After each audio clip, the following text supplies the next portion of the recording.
зарылчылык болгондо беришет. Ал эми аял менен дүйөнү айтпай эле коеюн, эми бул жерде аталарыбыз отурат.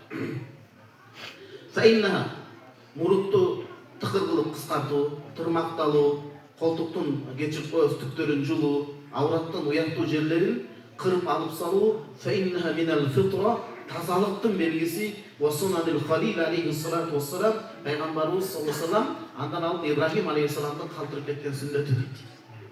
Мына бул жерде Мустадрик имам Ахмадтын түшүндүрмөсүндө Фатва Курбани айтат. Пайгамбарыбыз саллаллаху алейхи вассалам Ибрахим атабыз туурасында фаиннаху аби ва халилуллах деген. Ибрахим алейхиссалам менин атам болот деген. Арабтардын аты ушунчалык сыймыктанган да. Көп сүннөт пайгамбарыбыз саллаллаху алейхи вассалам үммөтүнө көп сүннөт амалдар. Ибрахим атабыз аркылуу бизге келип так бир маселе кошулат. Современный бар. Кадиятун фикхиятун муасара дейт, жаны чыккан маселелер. Ошону улам чыга берсе уяттуу жерлерде. Күйгүзүп салсак болобу ол азыр. Анткени ал жанагы түнү менен күйгүзүп турат экен, көпкө чыкпайт экен. Адам улам тазаланып убар болбойт. Улуу сөздү уят жок. Азыр эркек адамдарда түгүл жаш балдарда ооруп, улан ачкан каяктасыз? Жанагы артка тараптан ооруп кесилет, ошону эмне деп коет элек биз атын? Жок, геморройдон парапроктит оору көп болуп атат.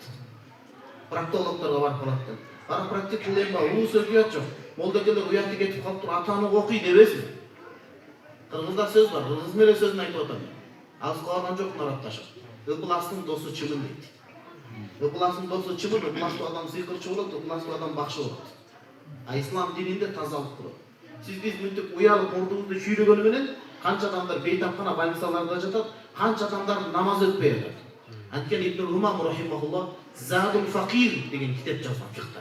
Сону имам Шурумбулали рахимахуллах Нурул Идох деген китеп жазган. Ошондо айтат: "Вал истинжа мин аква сананил вуду" деген. Истинжа бар го? Истинжа истибро истинко дейт. Жалпы жөнүн айтканда ажаатканадагы тазалык. Ажаатканадагы тазалык таараттан алдын алына турган эң бекем сүннөтү дейт. Мындайча айтканда дааратты мыкталганы менен истинжа туура эмес болуп калса даараты жок деген сөз.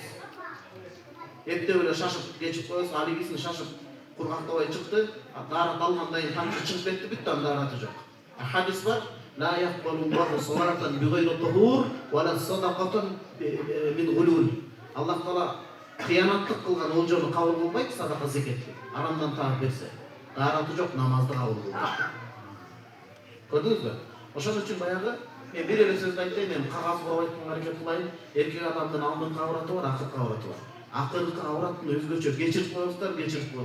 Түгү өсүп кирип калган болсо ошол ооруга алып барат, парапроктит оорусуна. Ал өтө кыйын. Өтүшүп кетсе кесиш керек болот, башка болуш керек болот. Аял киши таза келет, эркектер маани бербейт экен. Кээ бир бойдок жигиттер 10 күндө ич кийимин алмаштырбайт экен да, бул туура эмес. 2-3 күндө максимум жуугандан кийин үтүктөп кийип, анан жаңы заман бакмасында ошондон чыгып атат. Алдыңкы тарапта эркек мейли карап тазалай алат экен. Арка тарапта кыйын болот, өзгөчө курсактуу болсо эки албай тыгып калат. Курсагы жок арык болсо деле кыйын. Ошол убакта арка жагын күйгүзүп койсо эмне болот? Биринчиден жанагындай оорунун алдын алып атат, экинчиден тазалык маселеси болуп атат. Десе, экинчи маселе чыгып атат. Ошо сүннөттү, мустахапты аткарам деп, уяттуу жерин бирөө аны тазалап атат да, бирөөгө тазалаткан арам болот. Ал эми сооп кылам деп арамды кылбаш керек, андай жатпаш керек. Бир гана жеңебиз ошол тармакты иштеп калып, ошондой лазер тармагын иштеп калса, жеңебизге көргөн уруксат, эми карасын деген сөз эмес, көргөн уруксат жеңебиз анда тазаласа болот. Же бойдок болсоңуз ошол кызга үйлөнүшүңүз керек. Жок ошо. Чынында таксыр, үйлөнөт, анан тазалап берет, анан кетти.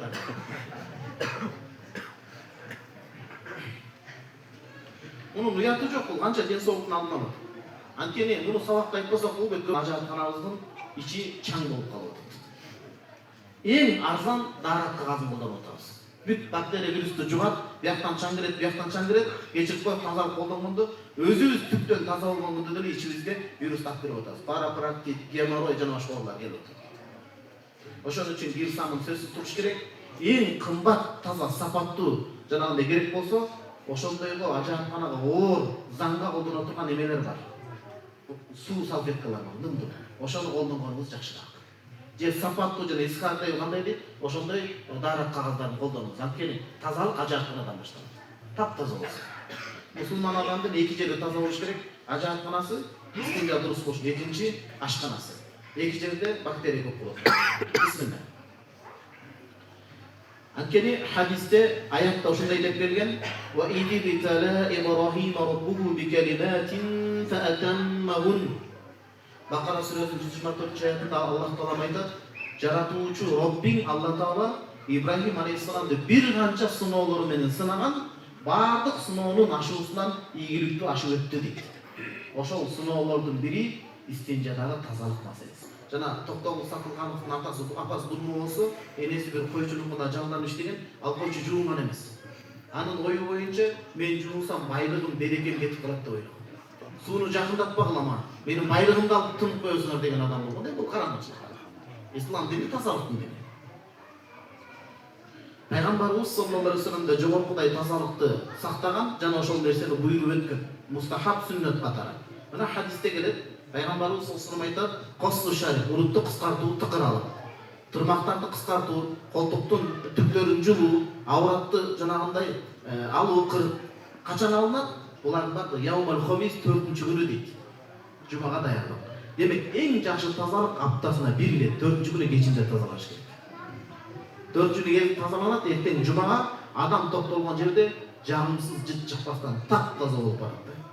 Ички тазалык адамдын намазына кадимдей таасир этет. Вал гусл хадистин маңызы. Гусул алыш керек болот. Ваттый эркек адам аял зат эмес. Жакшынакай атыр себилиш керек болот. Атыр казыр айтып келебиз. Вал либас жакшы кийим кийиш керек. Жаңы деген жок. Кээ бир адамдын жаңы кийим акчасы жетпейт, шарты жок. Эски кийим хадисте жеткирет. Атырга айтып берет.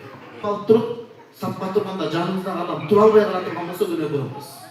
Атыр себүүнүн да өзүнүн адеби, культура, этикасы бар. Мындай колго сыйпап, кулактын аркасына сыйпап, таза моюнга бир сыйпайсыз, өтө ашырбайсыз. Ашырсаңыз, жаныңыздагы адамга сиздин тандооңуз жакпай калышы мүмкүн. Вкус маселеси да, тандоо маселеси. Аткен мурутту кырып салса болот дейт, туурасы кырып салса болбойт.